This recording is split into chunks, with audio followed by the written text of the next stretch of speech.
Hi, thanks for tuning in. I just wanted to go over the tire tracks for skid loaders, my review of the Camso over the tire tracks, rubber tracks, as well as use cases and some advantages and disadvantages to them. Here we go. Okay, so these are the Camso over the tire tracks. They're a rubber track that wraps around wheeled tires. These particular tracks wrap around a R4 tread tire. So it takes the R4 lug tires. The reason it does that is there's these little raised portions on the tracks, and the purpose of those is to actually lock into the track. And what that does is that keeps it from spinning. So some problems with some tracks is that the tires are spinning, but it's not moving the track. You know, the tire is spinning inside the track. Those I've never seen it happen with these Camso tracks, and I think it's a lot to do with those lugs that are kind of locking it into the wheel. These cost about $2,500 a side, which is pretty pricey. I'm going to kind of walk through when I would use them and when I would not use them. Originally, when I bought these tracks, I bought them to work in a turf area where my biggest concern was depressing the grass and making a rut. Obviously, with any skid loader, if you turn right around, it's gonna rip up sod. It doesn't matter whether you have tracks or whether you have tires. You have to plan your path, and you have to, make a multi-point turn in order to protect your turf. In my situation, originally when I bought these, I got them for to solve that problem, to not depress, to give me flotation. They do that. They absolutely allow you to float. They don't push in much. They have a much lower pounds per square inch for the weight of the machine.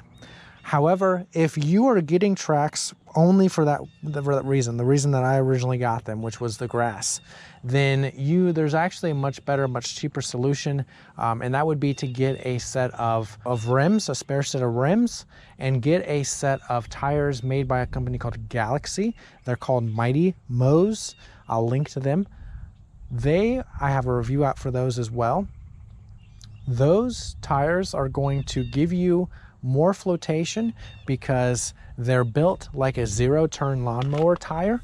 So instead of having all of this void space, they're built like a honeycomb, and there's a lot of surface area, which reduces your PSI. And I find that they're very, very, very effective for turf.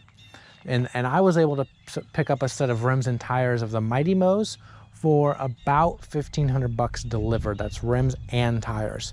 So if your main purpose is grass, then the Mighty Mows are going to be your best option. However, if you need to operate in like wetlands and muck and wet mud, snow, then you'll see the real true value of a track system like this. So over there in the woods, you can see it goes downhill. It's all wet. It stays wet. I actually got a flat tire and had to take off these tracks while the tire was being repaired. And I tried to go down there and do some dirt moving, and all I would do is spin. I got absolutely nothing done. So 100% these tracks do work. It's just, you have to have the use case in order for you to get your money's worth. Given that they're $4,000 to $5,000, you've got to make sure that you're going to be using them more than just a little bit. So if you have wetlands, muddy, wet mud, where your tires are spinning, then put on a set of tracks and you'll get a lot of value out of them. But if your situation is grass and you're getting them only for flotation in the grass, then skip the tracks, get a good set of turf tires. So that's just been my feedback. I've put 150 hours on these tracks.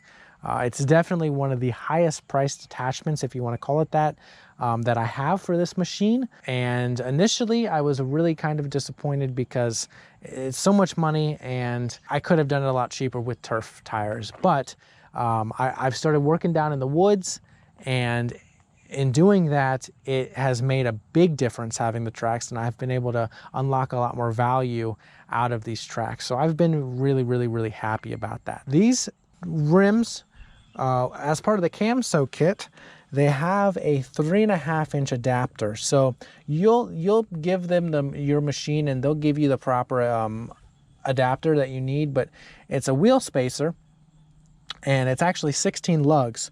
So the wheel adapter attaches to the machine studs with 8 nuts, and then there's new studs coming out of the wheel adapter, and that's the 8 that you actually see here. And what that does is that spaces out the tracks from the machine, and that's pretty important because you don't want to get a bunch of debris up in here. And so getting the track out away from the machine and keeping it away from this section here is really very important, to not really messing up your machine. I think that really covers a pretty big overview of these tracks. I'll throw in some footage of the tracks running. They are directional. Whatever direction they point, see how this kind of points to the forward? That's the way they go. They go that way. And the way you put them on is you lay them on the ground flat, just like this section right here, but you do it all like that so it's flat. And then you drive the machine into them, and they have a special set of ratchet straps that go through here and come out here. And so you'll have one strap here, and then there's the other side the same way, and you'll have a strap, and then you'll ratchet it like a regular ratchet right here, and you'll use that to tighten them up. And I'll show you on the other side because I've got the brackets closer.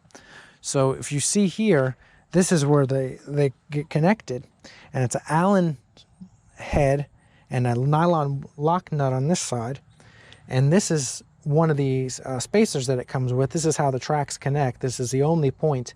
All these others, it's all one unit except for this part here. It comes with multiple sizes. So there's like a really thin one, there's like a medium one, and then the fat one. And this is the one that I need for my particular machine. They'll send you what you need. And then what you do is you ratchet it up, you drive this through, and then you put a board across the wheels.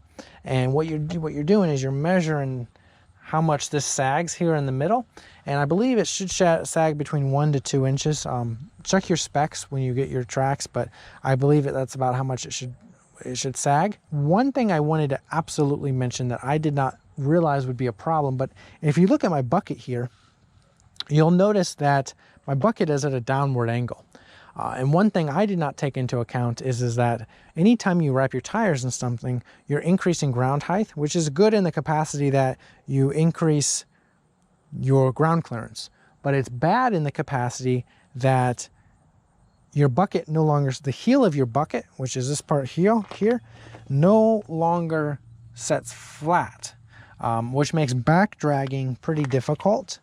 So you are actually back dragging with the scraper of your bucket, and which is still usable. I've graded many times with this machine, and it does grade better with these on than with wheels on, because you don't have the depression. 100% the tracks have value there. But I was used to being able to move dirt with the heel of the bucket, which is my preferred way, and that's not possible with over the tire tracks on. Of course, you can cut this quick attach plate off of the bucket and move it up and re-weld it. That you could have a dedicated bucket in that capacity. You could also, Bradco attachments makes an adapter plate, which is like 2 quick attaches put together that actually is a drop adapter. That's what they call it, a drop adapter. And that would lower you, 2 inches to fix that. That adapter is like $1,500, which would add to the cost of the tracks quite a bit. So I don't have it. I just deal with it and back drag with the front of the bucket. It's still possible. It still works. It's just not originally what my intention was. And I've got the tires I'm using in these tracks are Camso also. That's C-A-M-S-O. I'll link to them. They are 732s. That's an R4 tread. The 732s are a pretty deep R4 thread. I am going to link to, I believe they are 532s. Don't quote me on that. They'll be in the link. They are an R4 tire from Camso that is a much shallower depth, and I believe that the height will be less on those. One thing I do believe I remember seeing is that the 732s, which is what these are, have a higher depth, which is just going to exaggerate that heel problem. So if you're using an R4 tire that isn't as tall, that will compensate for that. But it's something that you have got to keep in mind because it's going to change the way you operate the machine. The machine does feel a lot more solid. Like, you know how track machines, when you're driving them, they don't have that jerkiness and jumpiness that a wheeled machine does. This operates the same exact way, which is very interesting that something as simple as a set of tracks can change the maneuverability characteristics and the stability characteristics of a machine like this, but it really does. Overall, I would give them, you know, an 8 or a 9 star review. It's just the only reason I'm not giving them a higher review is not about quality. It's not about really anything that's bad about Camso. I think the product is great. It's that we're talking about $5,000 here, and I just don't see the value in that. It's helped me tremendously in the woods, and I would be saying, you know, maybe 6 or 7 if it wasn't for that. But for turf, you know, get yourself a set of, you know, of turf tires and rims and go that route, because you're talking about spending $5,000 here for your ability to operate in mud. And you also need to contemplate how often do you operate in mud. For me, you know, it's maybe 25% of the time I go down there. Could I have not bought the tracks and waited till winter, you know, where the ground's harder, and done my stuff then? I could have, you know, 100% I could have. So just be cognizant of how much these tracks cost and figure out how much time you really think you're going to use them. Because you're really going to, you know, they take about an hour to put them on, maybe an hour and a half. And that's if you have 2 people. You know, if you take them off, you may not put them on for a few more days. And so really think about how often are you going to use them, and if it makes sense for you. You know, I'm just trying to neutrally present you how I thought they would work, how they ended up working. They're not bad quality. They have 150 hours on them. I bet you these things will last another 800 or 900 hours. You know, there's plenty of value. It's just, if your use case does not support over the tire tracks, then they're not going to make sense for you financially. In something like, you know, in a turf environment, something like a set of turf design tires would do the same thing, you know, at a third of the cost. So just definitely keep all of that in mind when you're evaluating whether you want to add any tracks to your machine, whether they're prowlers or Camsos, because it's something you need to really consider. They do add flotation. They do reduce the ground pressure. They do provide better traction. But you're only really going to see that in snow, sand, and wet, in super wet conditions. Anything turf related, it's going to be tires.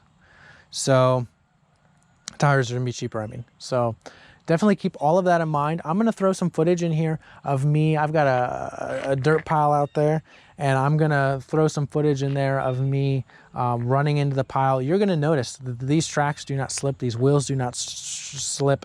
They're incredible how they lock into place. You know, you're not just spinning inside of a track that's not moving. They put down some power. They 100% put down some power. So I'll add some footage in. You know, I think they're good tracks. It's just you have to really think about it in your use case and make sure that they're, you know, something that you're gonna use. To be honest, what I'm probably gonna do with these is I'm gonna take them off. I'm gonna run my turf tires most frequently. That'll solve my turf issue, which is my biggest issue. And when I need to go down and do excavation down in the wetland area, which is not very often, then I'll go through the process of putting them back on.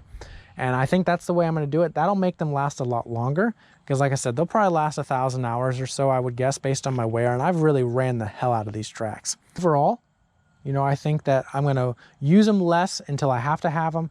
And that way they last longer. And to be honest, I probably will not replace the set, simply because they're expensive. They're just really expensive, but they are super good quality. I have nothing negative to say about it other than they're pricey. You know, it's good quality. And just so you know, inside here is metal. This is not just rubber. This is metal. You can actually see down there some metal showing. That's just the way it wears. There's nothing wrong with it. It's totally fine. But there is actually metal inside of the rubber on all of these, and then there's cables stringing them together. That's how they're designed. And so they're super, super, super durable. And I'm sure they're expensive to make. I just don't know that I would buy them again in my use case. You know, if I was only working in wet areas, then I think I would have to have them. You know, just be mindful. You know, I'm giving you the facts, and you know, it's up to you guys to decide, you know, if they make sense for you. They're definitely a good product. There's no quality issue here. That pretty much wraps it up. Let me know, leave in the comments, let me know what you think. I think that about does it for this video. Please like and subscribe, and we'll keep on bringing you videos about equipment and stuff around the farm. Thanks.